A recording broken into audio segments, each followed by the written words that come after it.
May bago tayo recruit. Kaibigan ni ate. Sabado. April 25.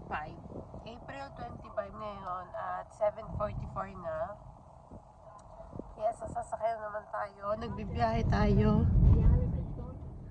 Bibiyahe tayo papuntang Switzerland. Kakaroon tayo ng road trip.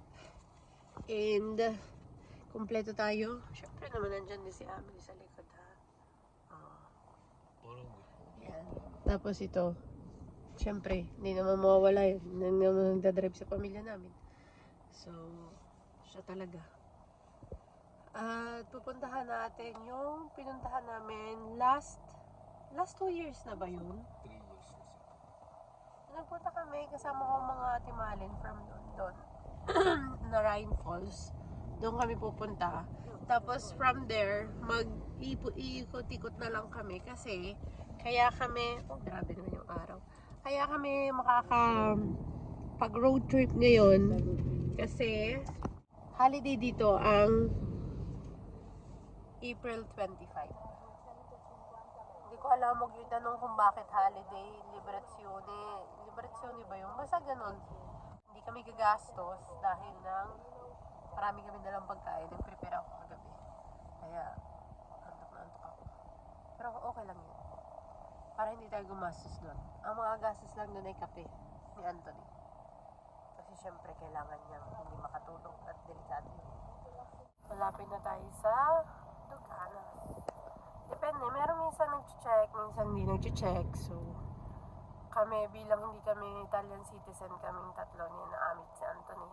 Kailangan namin magdala ng aming permit to stay. Si Antonella at yung friend niya ay ayun, nag-check.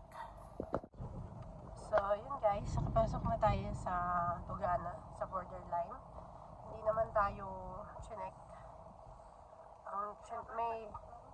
May chinecheck kasing camion sa may tapat ng borderline, kaya hindi kami na-check. Tapos, ang pinakaano talaga, pag pupunta kayo ng Swiss, sa mga pusong pumunta na nakasasakyan, huwag nyo pa uupo yung dalawa. Yung kung driver ay lalaki, huwag kayong uupo dito na lalaki din. Dapat babae. Kasi mas lalo nilang napapansin agad yun pag lalaki-lalaki. Tapos, laging... hindi ko alam yung bahala kayo sa sarili nyo. Basta yung ko. Tapos, dapat lagi kayo naka-seatbelt. Kahit yung mga nasa likod naka-seatbelt. Kasi matindi sila magmulta. Wala ditong bayad yung mga toll gate, yung mga ganun. Wala. Basta magbabayad ka lang ng 1 buong taon na sticker. May sticker kami para sa road nila. Pero pag okay din naman, di ka magbayad. Huwag ka lang mahaharang. Kasi once sa maharang ka, magkano yun?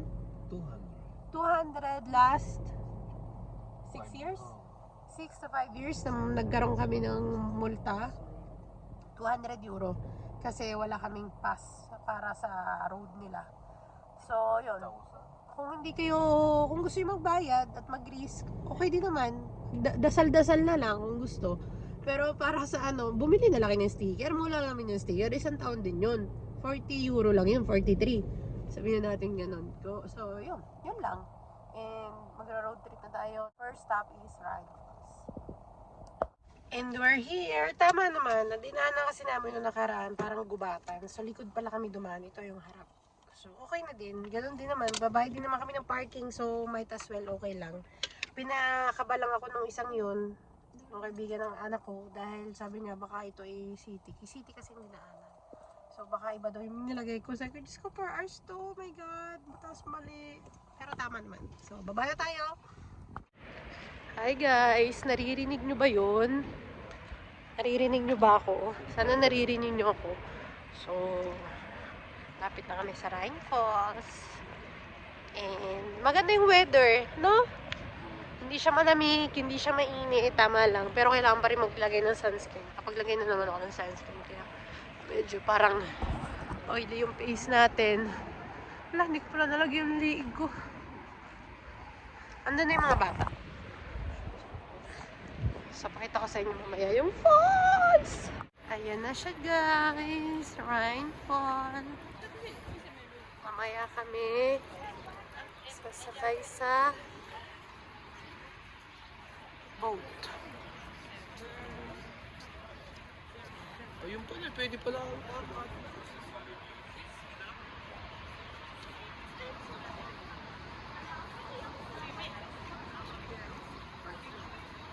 Diba?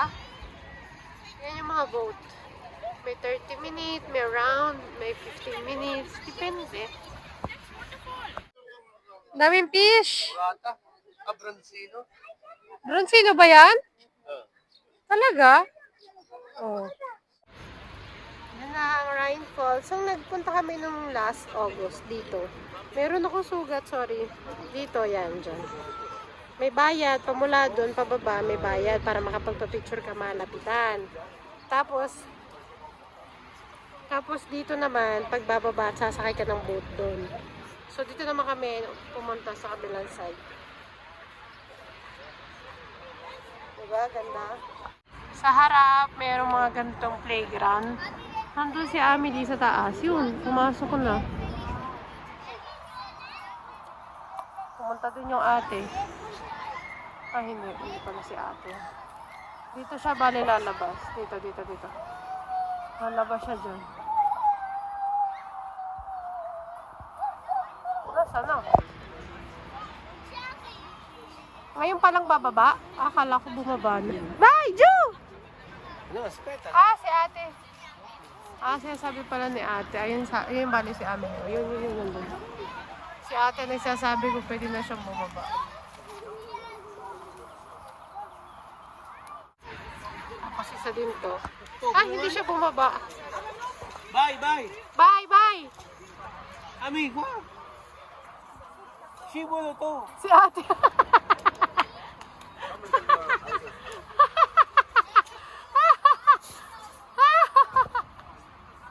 Galing tayo dun. Kabilang side na to ng falls. Akitin namin yun. May hagdan. Yan. Nandito na tayo. Galing tayo dun sa baba. Nandito tayo sa pinakalikod ng falls. Masagsagang medyo maraming tao today. So, syempre maraming turista kasi talagang ito ay tourist spot. Diba? Last August nagpunta tayo dito. Doon tayo nagpunta nga sa kabilang yun. Yeah. Ngayon, dito naman tayo sa other side. Ganda! Oh, pogi! Hi guys! Magwawan na. Nakabili na kami ng ticket para sa boat. Kaso yung ticket ay 112 pa. So, ganun din naman. Magbabayad din naman kami ng extra na parking. So, might as well kumain na kami dito para pagkatapos namin mag-boat, diretso na kami sa next stop namin. So, kumakain kami yung dalawa. May bigel sandwich akong ginawa. Kami, si Anthony at si Amelie ay kumakain ng couscous with tono. So, kakain muna kami. Hi guys! It's 1:12 and makikita nyo, nasa boat kami and nasa likod namin mamaya ang Rhine Falls. Bale, nasa unahan pala ako. And ang isa ay 850 for adult, franc. And 550 for the kids. So, magandaan na kayo ng pera. Pag pumunta kayo dito, huwag na lang kayo kumain sa restaurant para makasakay kayo ng boat. So, yun. Ayan na siya! Ayan na guys! Sobrang lapit na natin! And may ambias na sa, I don't know kung naririnig nyo ako. Ano ba tayo? Papasok tayo dyan?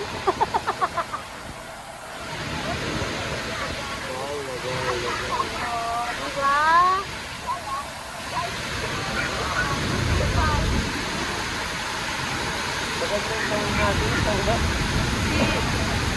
Napaganda yung punta namin dahil unang-una kami. Ay! I love it! Ay!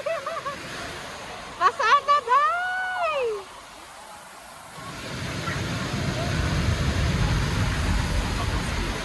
Guys, puno kami sa bangka ha. Puno-puno ang bangka natin. So, dyan kami nanggaling dati, di ba? Dito sa taas. So guys, yung binayaran namin for adult and for kids, 15 minutes lang yun ha. Huwag kayong mag-ano, kaya dapat pag pupunta sa Switzerland, mga turista, kailangan maraming pera.